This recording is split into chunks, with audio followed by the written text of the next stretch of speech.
तो आपने देखा कि कंपनी अपनी बैलेंस शीट शेड्यूल 3 पार्ट 1 के अकॉर्डिंग किस तरह से बनाती है। अब आइए देखते हैं कि इस बैलेंस शीट में जो शीर्षक और उप शीर्षक दिए गए हैं, यानी टाइटल और सब टाइटल हमने देखे। अब वास्तव में उसके अंतर्गत किन किन मदों को लिखा जाता है और इनके बारे में थोड़ा सा विस्तार से जानने का प्रयास करते हैं। तो सबसे पहले यहाँ पर हम देखते हैं कि कंपनी के चिट्ठे की जो विषय वस्तु होती है वो दो भागों में बटी होती है। कौन कौन से दो भाग होते हैं? एक तो कंपनी अपनी इस बैलेंस शीट में विभिन्न प्रकार के समता और दायित्वों का उल्लेख करती है, और दूसरा ये अपनी बैलेंस शीट के अंतर्गत संपत्तियों यानी कि एसेट्स का उल्लेख करती है। अब यहाँ पे अगर हम बात करें, सबसे पहला जो इसका शीर्षक है, टाइटल है समता और दायित्वों का, तो इसके अंतर्गत कुछ अलग अलग पॉइंट्स इसमें जुड़े रहते हैं इन समता और दायित्वों के अंतर्गत। सबसे पहला जो इसके अंतर्गत उप शीर्षक होता है वो होता है अंशधारियों का कोष यानी कि शेयर होल्डर्स फंड। दूसरा इसके अंतर्गत उल्लेख किया जाता है अंश आवेदन की राशि जब तक कि आवंटन न हुआ हो, यानी कि share application money pending allotment. तीसरा जो इसके अंतर्गत उल्लेख किया जाता है वो होता है गैर चालू दायित्व यानी कि नॉन करेंट लायबिलिटीज, और अगला जो इसके अंतर्गत आता है वो होता है चालू दायित्व यानी कि करेंट लायबिलिटीज। अब अगर हम बात करें कि ये जो अलग अलग 4 पॉइंट्स दिए गए हैं, इसके अंतर्गत किन किन मदों को शामिल किया जाता है, तो सबसे पहले हम देखते हैं अंशधारियों का कोष यानी कि शेयर होल्डर्स फंड के अंतर्गत कौन कौन से उपशीर्षक शामिल किए जाते हैं। तो सबसे पहले इसमें अंश पूंजी को शामिल किया जाता है, और अंश पूंजी के बारे में जैसे कि हमने पिछले अध्याय में देखा था कि किस प्रकार अंश पूंजी अलग अलग भागों में विभाजित होती है। आइए देखते हैं इसके अंतर्गत कौन कौन सी अंश पूंजी को शामिल किया जाएगा। सबसे पहले तो आती है अधिकृत पूंजी, अधिकृत अंश पूंजी यानी ऑथराइज्ड शेयर कैपिटल। उसके बाद हम देखते हैं निर्गमित यानी कि इशूड शेयर कैपिटल, और फिर हम इसमें शामिल करते हैं प्रार्थित यानी कि सब्सक्राइब्ड शेयर कैपिटल। उसके बाद हम इसमें शामिल करते हैं मांगी गई पूंजी यानी कॉल्ड अप शेयर कैपिटल। अगला आता है चुकता या दत्त पूंजी यानी कि पेड अप शेयर कैपिटल, और इसके बाद हम इसमें देखते हैं अप्राप्त या बकाया यानी कि कॉल्स इन एरियर, जिसके बारे में हमने पिछले अध्याय में काफ़ी विस्तार से जाना है। और साथ ही इसमें शामिल किया जाता है संचित पूंजी यानी कि रिजर्व कैपिटल। तो अंश पूंजी के अंतर्गत ये जो बहुत सारे उपशीर्षक, बहुत सारी मदें इसमें जो शामिल की जाती है, आइए उनके बारे में विस्तार से जानें। तो सबसे पहले हमने देखा कि इसके अंतर्गत शामिल किया जाता है अधिकृत अंश पूंजी, ऑथराइज्ड शेयर कैपिटल। वास्तव में ये अधिकतम पूंजी को दर्शाती है कंपनी की, यानी ये एक लिमिट, एक सीमा होती है जिससे ज़्यादा के अंश कंपनी कभी भी निर्गमित नहीं कर सकता। तो इसे हम शामिल करते हैं, ये जो राशि होती है उसे हम शामिल करते हैं अधिकृत अंश पूंजी के अंतर्गत। दूसरा जो है वो है निर्गमित अंश पूंजी, इशूड शेयर कैपिटल। जो भी कंपनी की अधिकृत पूंजी है उस पूरी पूंजी की जरूरत कंपनी को एक साथ नहीं पड़ती है, बल्कि टुकड़े टुकड़े में जैसे जैसे समय के अनुसार कंपनी को पूंजी की जरूरत पड़ती जाती है वैसे वैसे कंपनी अपने अंशों को निर्गमित करती जाती है। इस टॉपिक के बारे में हमने प्रैक्टिकली बहुत अच्छे से जाना था जब हम कंपनी वाला चैप्टर देख रहे थे। फिलहाल यहाँ पर केवल ये जान लेना जरूरी है कि ये जो निर्गमित पूंजी है, इशूड शेयर कैपिटल है, वास्तव में ये वो शेयर कैपिटल है जितने के लिए कंपनी अंश बेचना चाहती है, यानी कि अंश खरीदने के लिए जनता को आमंत्रित करती है। अब इसी क्रम में हम आगे देखते हैं प्रार्थित पूंजी, सब्सक्राइब्ड शेयर कैपिटल। हमने देखा कि किस प्रकार कंपनी ने अपनी आवश्यकता के अनुसार अंश पूंजी को के लिए जनता को आमंत्रित किया, एप्लीकेशन मंगाए। उसमें से जितने शेयर्स को खरीदने के लिए जनता से एप्लीकेशन आए, जितने अंशों को खरीदने के लिए जनता ने आवेदन किया, वो जो राशि होती है वो प्रार्थित पूंजी यानी कि अप्लाइड शेयर कैपिटल, या जिसे हम कहते हैं सब्सक्राइब्ड शेयर कैपिटल कहलाती है। इसी के साथ अगला जो जुड़ा हुआ होता है वो कॉल्ड अप कैपिटल यानी कि प्रार्थित पूंजी कहलाती है। वास्तव में जितने अंशों के लिए आवेदन प्राप्त हुए, कंपनी उन पूरे अंशों को कई बार आवंटित नहीं करती है। इसके कई कारण होते हैं। कुछ लोग ऐसे होते हैं शेयर होल्डर्स जिनको कंपनी शेयर इशू नहीं करना चाहती, या कई बार जो एप्लीकेशंस होते हैं वो जो निर्गमित अंश होते हैं उनकी तुलना में अधिक मात्रा में प्राप्त हो जाते हैं, तो जो एक्सेस नंबर ऑफ शेयर वहाँ पर बच जाती है, जो अमाउंट उसको वापस करना पड़ता है। तो ऐसे बहुत से कंडीशन होते हैं जब जितने के लिए प्रार्थना पत्र प्राप्त होता है उससे कम के लिए अंशों का आवंटन किया जाता है।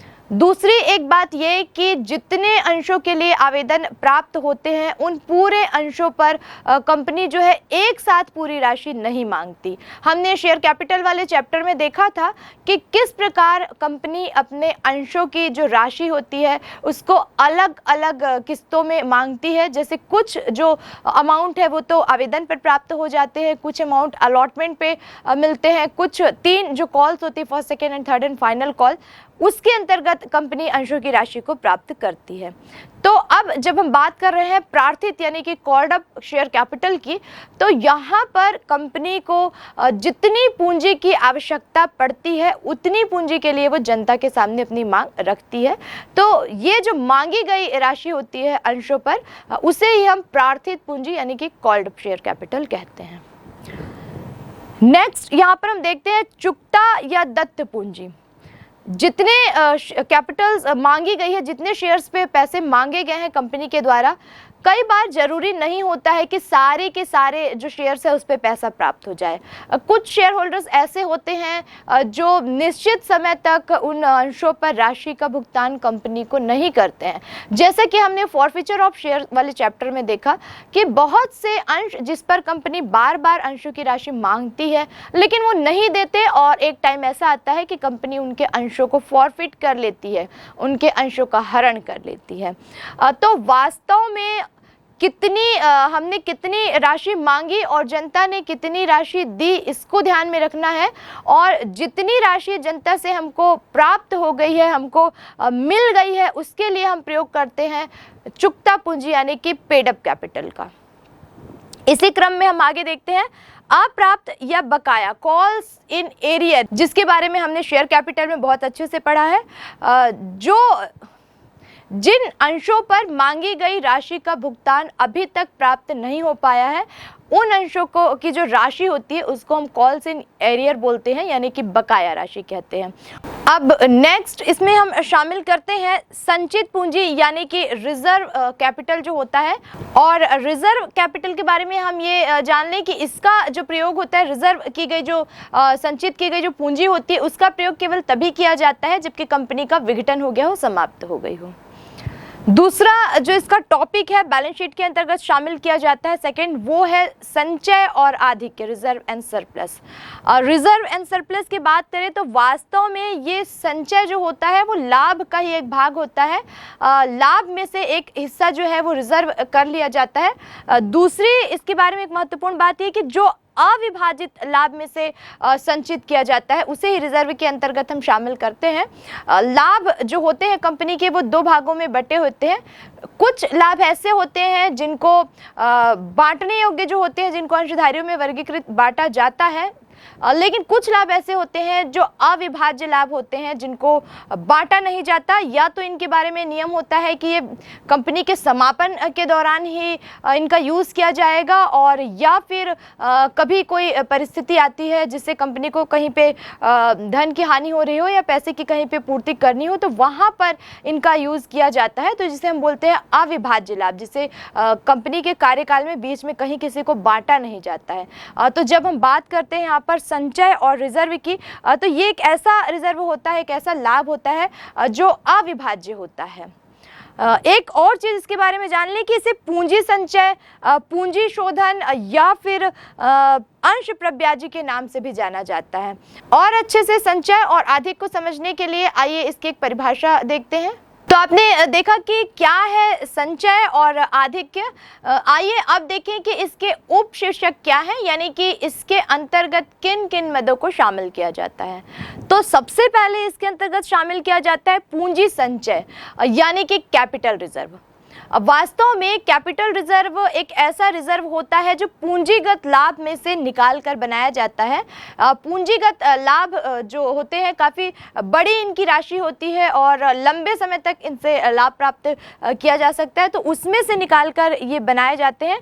और दूसरा यहाँ यह देखा जाता है कि ये जो संचय होते हैं ये अंशधारियों को लाभांश बांटने के लिए प्रयोग में नहीं लाए जाते, बल्कि एक रिजर्व के रूप में ये अलग रख दिए जाते हैं।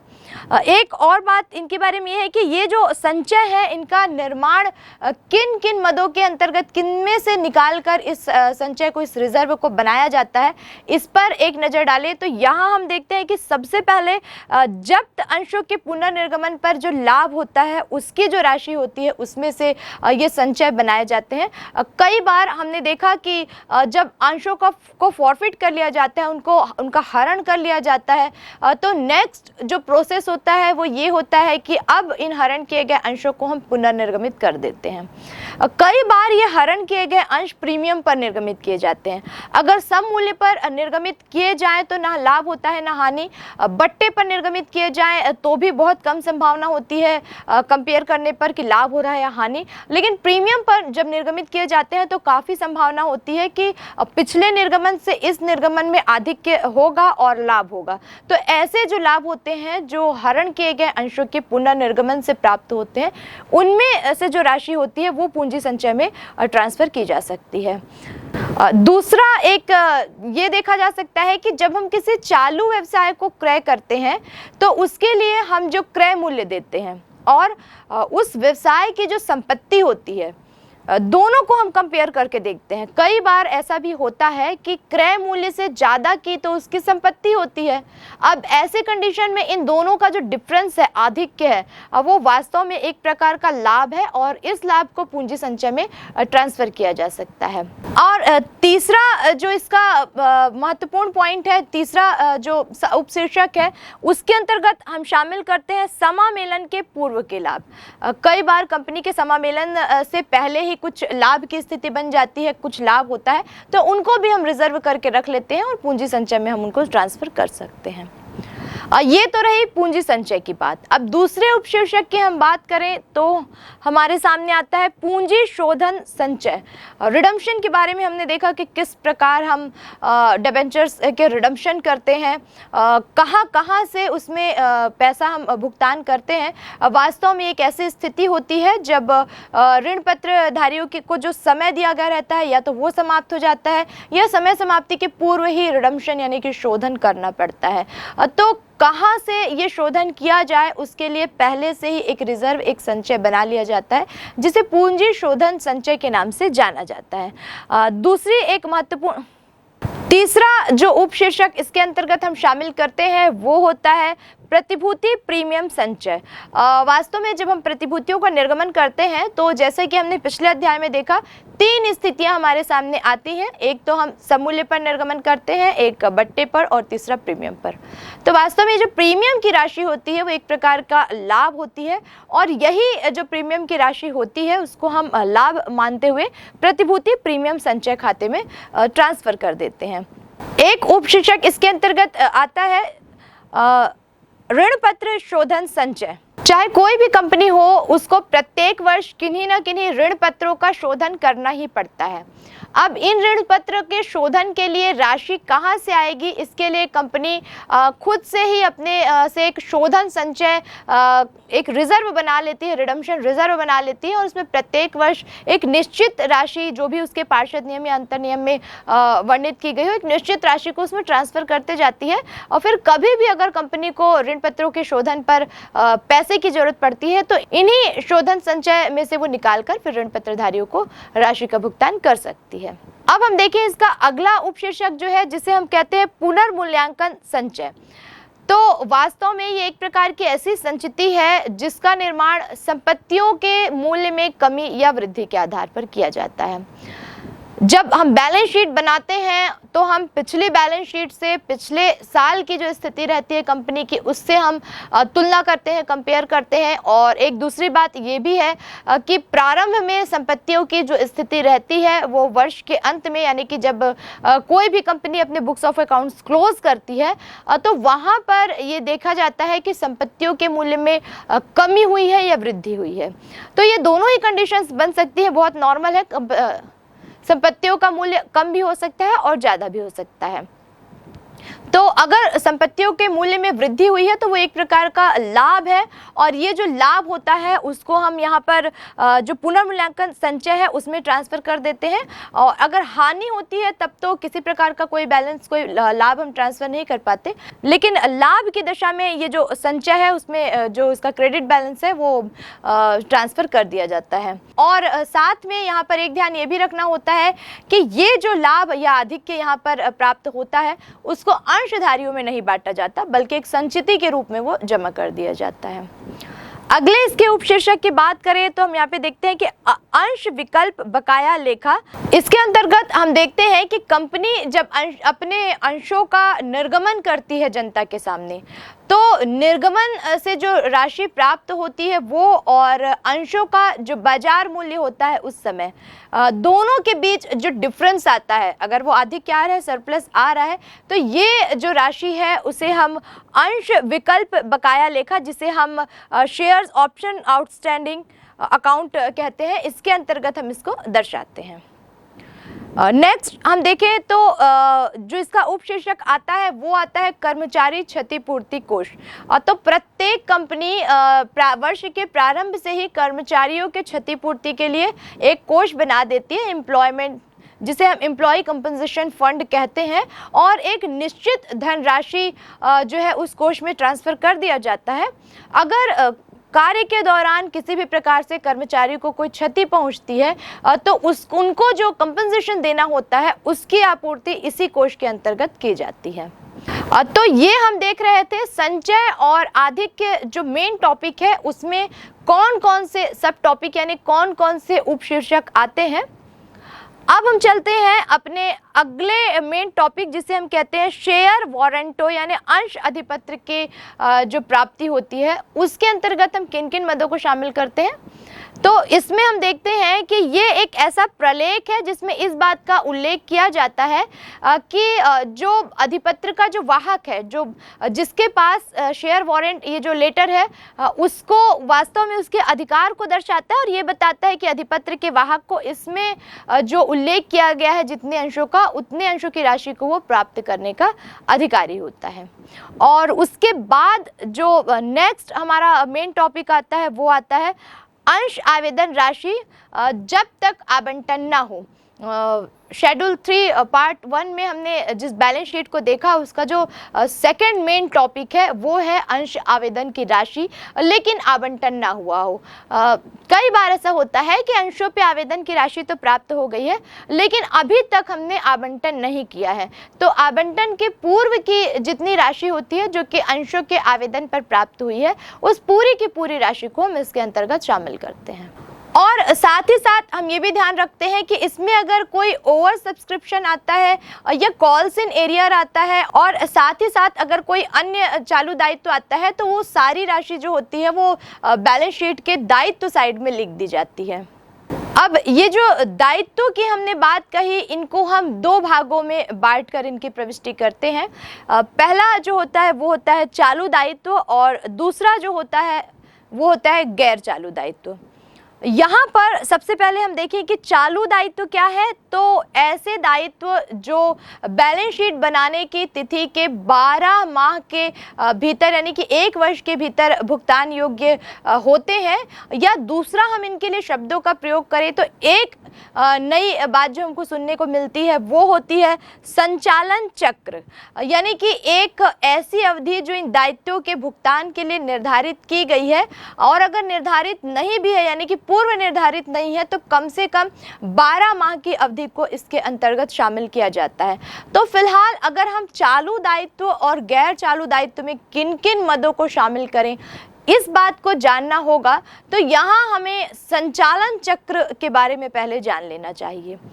अब ये संचालन चक्र एक ऐसा पीरियड होता है, एक ऐसा समय होता है जिसके अंतर्गत हम ये मानते हैं कि इसके अंदर ही दायित्वों का जो भुगतान होता है उसको हमको करना होता है।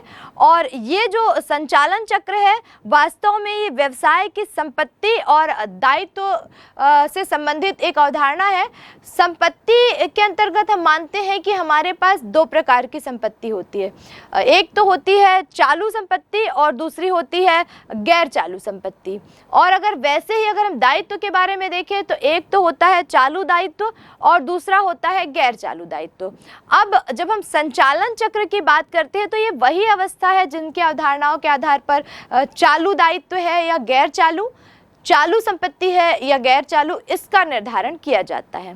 तो आइए सबसे पहले देखते हैं कि चालू दायित्व क्या है।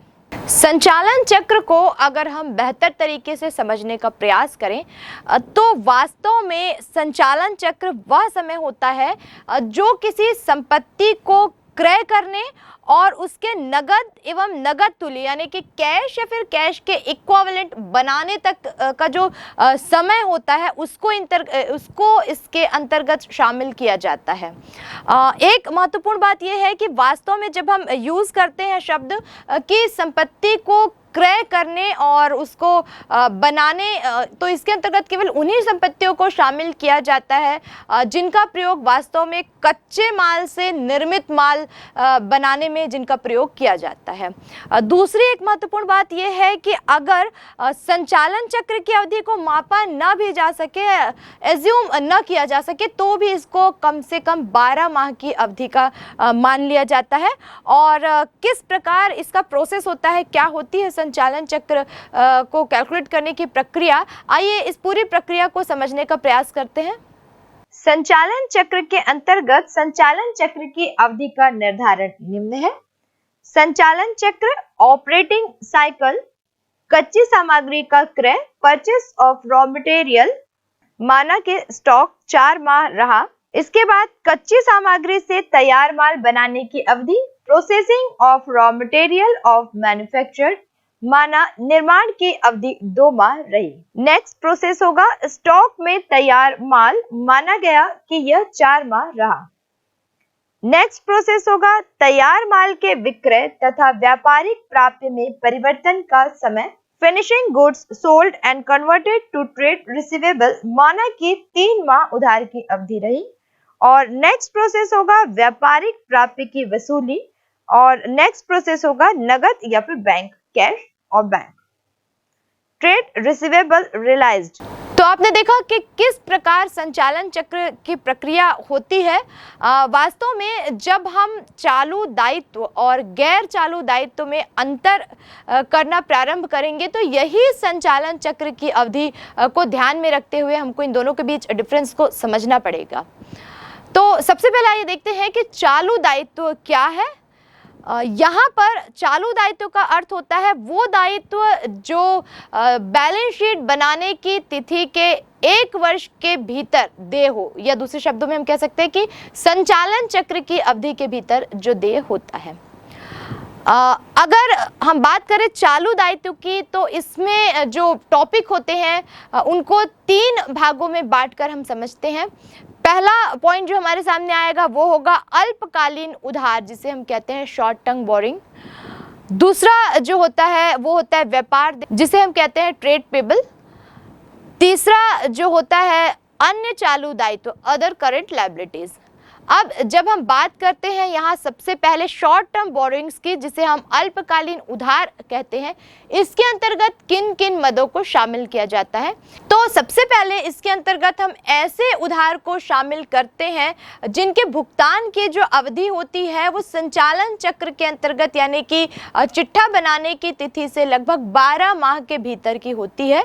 अगर बिंदुवार हम इनको समझना चाहें तो इसके अंतर्गत हम किन किन मदों को शामिल करेंगे, आइए इस पर एक नजर डालें। तो सबसे पहले हम इसमें शामिल करेंगे मांग पर देय ऋण यानी कि लोन पेबल ऑन डिमांड। दूसरा हम इसमें शामिल करेंगे संबंधित पक्षकार से प्राप्त होने वाले ऋण, और तीसरा इसमें आएगा जमा यानी कि डिपॉजिट, और चौथा हम इसमें शामिल करेंगे अन्य ऋण या अग्रिम, जिसे हम कहते हैं लोन एंड एडवांस। अब हम इसके सेकंड टॉपिक की बात करें, यानी कि ट्रेड पेबल, व्यापारिक देय। तो इसके अंतर्गत हम देखते हैं कि ये वास्तव में व्यापार के सामान्य संचालन में जो उधार खरीदे गए माल होते हैं, जो उधार खरीदी गई जो वस्तुएं होती हैं उनसे, और दूसरा एक चीज़ इसमें यह भी आता है कि जरूरी नहीं कि माल ही उधार खरीदा जाए, कुछ सेवाएं भी उधार ली जाती हैं। तो इन उधार खरीदे गए माल और सेवाओं की जो देय तिथि होती है वो 12 माह यानी कि संचालन अवधि के अंतर्गत देय होती है। और साथ में इसके अंतर्गत लेनदार या क्रेडिटर और बिल्स पेबल यानी कि देय विपत्र, इस तरह के मदों को भी शामिल किया जाता है। अब हम बात करें इसके दूसरे उपशीर्षक की, जिसके अंतर्गत हम अन्य चालू दायित्वों को शामिल करते हैं। तो आइए देखते हैं ये अन्य चालू दायित्व कौन कौन से होते हैं, इसके अंतर्गत कौन कौन से मदों को शामिल किया जाता है। तो सबसे पहले इसमें शामिल किया जाता है दीर्घकालीन ऋण जो वर्तमान में देय हैं, जिसे हम कहते हैं current मैच्योरिटीज of long term loan. दूसरा इसमें शामिल किया जाता है ऋण पर अदत्त ब्याज जो देय नहीं है, जिसे हम कहते हैं interest accrued but not due on borrowings. तीसरा इसमें शामिल किया जाता है ऋणों पर अदत्त एवं देय ब्याज, interest accrued and due on borrowings. चौथा इसमें शामिल किया जाता है अग्रिम में प्राप्त आय, इनकम रिसीव्ड इन एडवांस। अगला जो पॉइंट इसमें शामिल किया जाता है वो है अप्राप्त लाभांश, अनपेड डिविडेंड।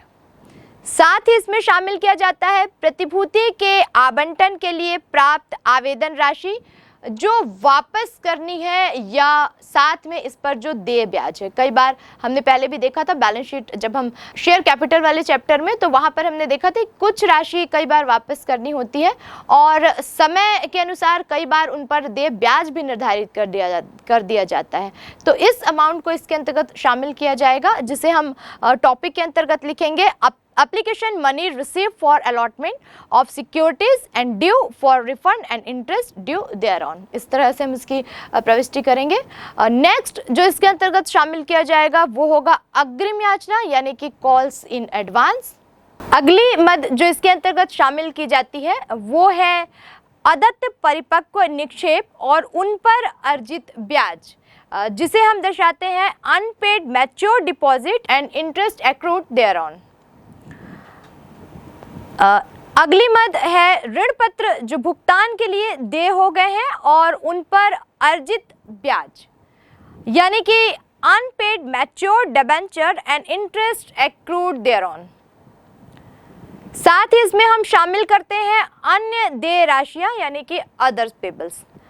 यहाँ पर एक जो महत्वपूर्ण बात ध्यान रखने योग्य है, जो हमने इस पूरे सीक्वेंस में सबसे पहले देखा, जिसे हम कहते हैं दीर्घकाल ऋण जो वर्तमान में देय हो, इसके अंतर्गत किन ऋणों को शामिल किया जाए। तो यहाँ पर हमको ध्यान में रखना है कि ऐसे दीर्घकालीन ऋण जिनमें से कुछ ऋण की राशि का भुगतान बैलेंस शीट के 12 माह की अवधि के अंतर्गत देय होते हैं, यानी कि उनका भुगतान किया जाना होता है, और उसे हम एक तो चालू दायित्व यानी कि करंट लायबिलिटी के अंतर्गत शामिल करते हैं और इसे हम अदर करंट लायबिलिटी के अंतर्गत ही लिखते हैं।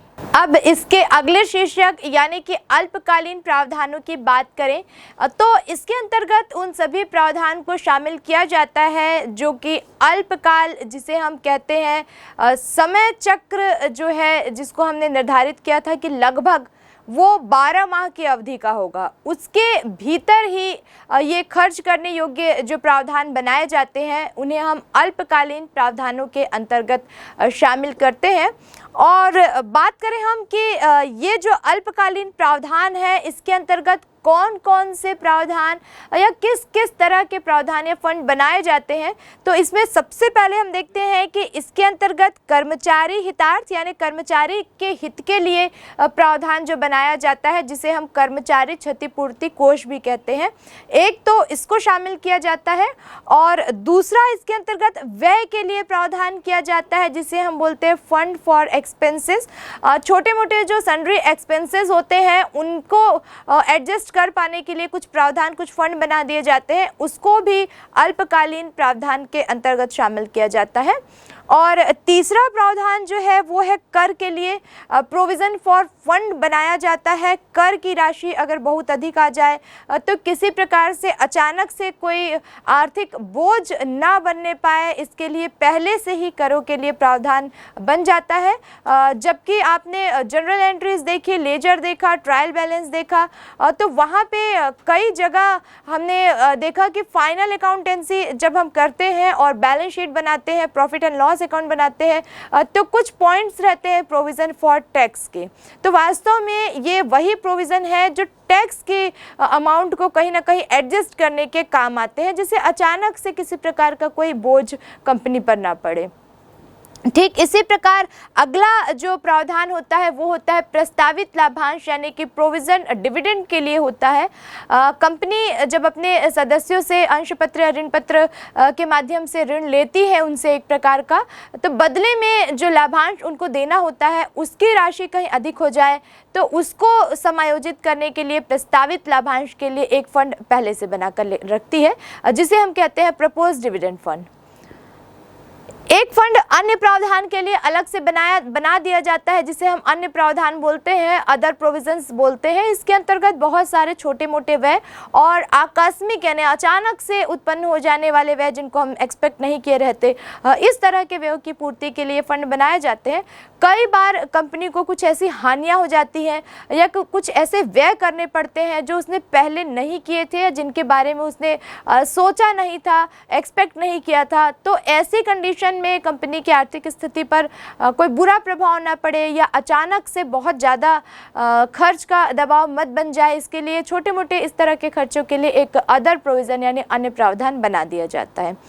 तो ये तो हमने बात की जबकि हम अल्पकालीन प्रावधान बनाते हैं। अल्पकालीन प्रावधान के का जो मेन शीर्षक है उसके अंतर्गत हमने देखा कि कौन कौन से उपशीर्षकों को हमने उसमें शामिल किया, और इस तरह से अब तक हमने देखा कि बैलेंस शीट के बारे में हम बात कर रहे थे और इस बैलेंस शीट में दायित्व साइड में कौन कौन से शीर्षक आएंगे और उसके अंतर्गत उपशीर्षक में किन किन मदों को हम यहाँ पर लिखेंगे।